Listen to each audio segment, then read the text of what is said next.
Two of my favorite performances this year are you as Brian Wilson in Love and Mercy and you as Mike Corridon in Oh, thank you. Chirac. Wonderful performances. Two of the most emotional performances that I've seen this Oh, year. wow. When you're giving that sermon, it feels almost like a confession of sorts, like on behalf of a culture that still has so much ingrained institutional racism and so much violence, racial violence directed at communities of color. How do you prepare for a performance like that with so much that's happening in every word? Well, the very easy answer is that you go to St. Sabina Church and you go to synagogues, mosques, and churches, and you listen to what's actually happening rather than try to read about it on the internet or anything like that. And when you hear Father Mike give a eulogy after eulogy, and you hear him every Sunday, and you're in that church, and when you're looking at the people in the pews, and they're not extras, but they're members of that congregation, many, many, many of them who have lost sons and daughters, who were not gang members, but were victims of this kind of insanity. And being in that space, that space prepares you to deliver the sermon. We live in a society where we talk about the problems of gun violence, and we talk about the racial inequalities, and we're all aware of it, and we know the Black Lives Matter movement right now is so vocal, and it seems like it's such an important thing for us to address in the society, and I think we all know it, and we talk about that, but there are so few films right now. There's so little in our entertainment culture that's addressing this and that's talking about it and saying we need to stop guns and shooting people isn't just a video game entertainment. This isn't a police killing 1,000 people this year and counting is not normal, that this is out of control. Why isn't the entertainment industry, why aren't we in the entertainment industry doing more and saying more about this?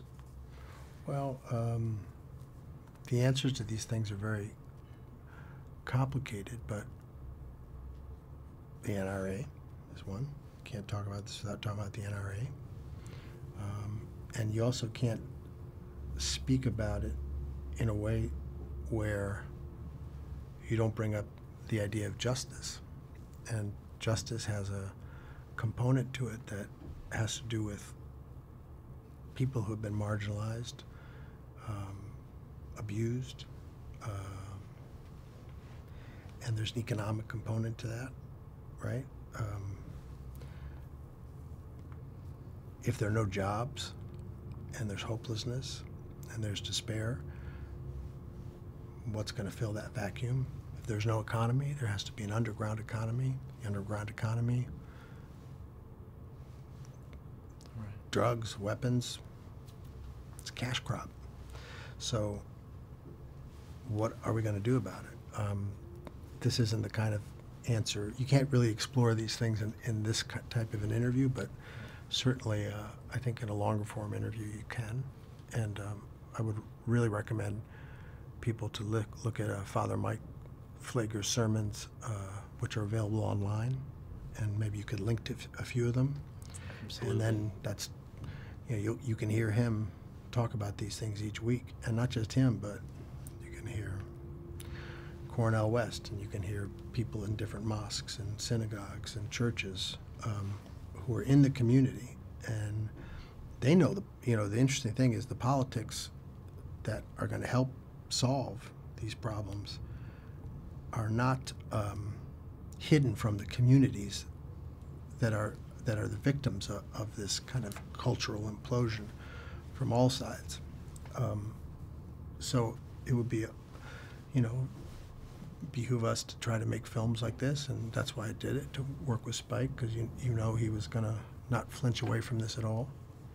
And and as he said the other night, another component of it is Black Lives Matter. it seems like a great thing, great organization, but it's not, you know, a lot of this is young black men killing young black men. And it used to be maybe over for, you know, it used to be a time when it was gangs and turf wars, but now it's just a kind of a insanity. So, I mean, they're just saying, let's go over to that prom and cause some trouble, or they'll get somebody will disrespect someone on Instagram or Facebook, and then, you know, instead of a fist fight, it's bang bang. And that's how adults solve their problems. It's leaders and the people that run the country. We solve our problems with guns and shooting, police, everybody. Guns are also treated as the answer in our culture. So our children, and then we all seem surprised, like, where did our kids get the idea that you can solve problems with a gun? And it's like, this is what we're teaching them. It's what our culture teaches them. It's what our government teaches them. It seems like we have to change everything.